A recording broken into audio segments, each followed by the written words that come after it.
Now we have learnt about how water allocations work, how water leaves the dam and how it gets into our channel system, how we also manage it, along with the journey from manual to automation.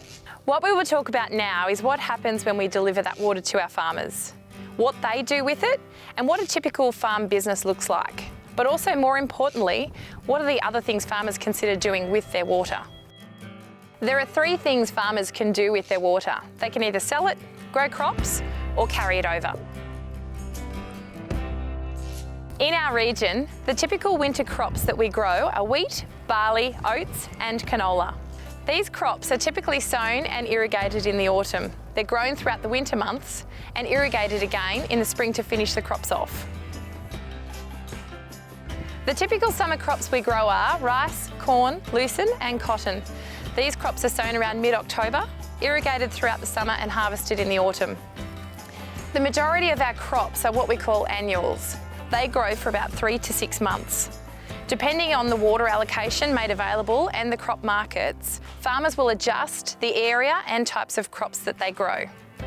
For example, in a high water allocation, a farmer would grow more crops.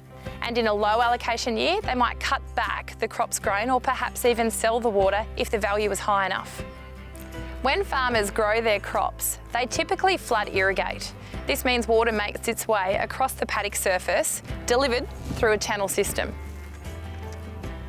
The first flood system is through border check. This is where water fills up the farmer's channel.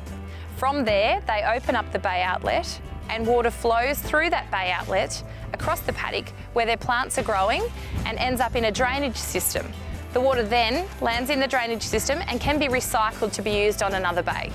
Crops that are typically grown with border check are canola, winter cereals and lucerne. The second flood system is through contour. Think of terraced landscapes of rice growing in Asia that is cut into the mountains. We have an equivalent here, but on a much larger scale, as our landscape is much flatter, hence the contour bays are much bigger. The contour bay holds the water, then it steps down to the next lowest level, which can be as little as 5 centimetres difference in level and so on. Again, the water comes out of the farmer's channel through an outlet and fills up the first contour bay. At the end of the bay is another outlet where the farmer can regulate the water so that it spills over the top to fill the next bay and so on. Rice is typically grown in these systems so that water can be ponded. These layouts can also be used for growing other crops such as wheat or barley, but these layouts can be more prone to waterlogging if they do not have good drainage systems in place.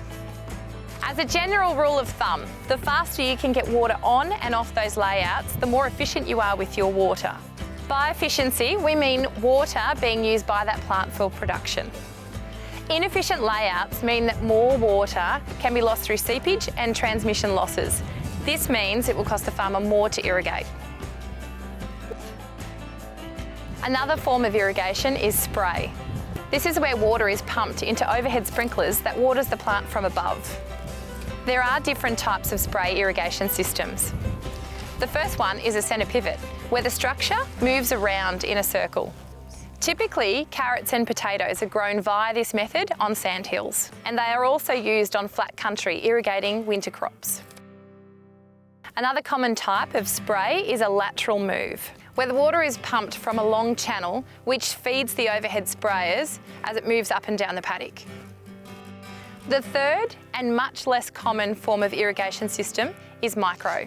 This is where water is pumped from a high pressure pump, filtered and delivered through pipes, and it drips out at a slow pace to the plant's root zone. This is often seen in more intensive systems such as grapes or in orchards. Some of these systems are in our area and they grow things like tomatoes and lucerne.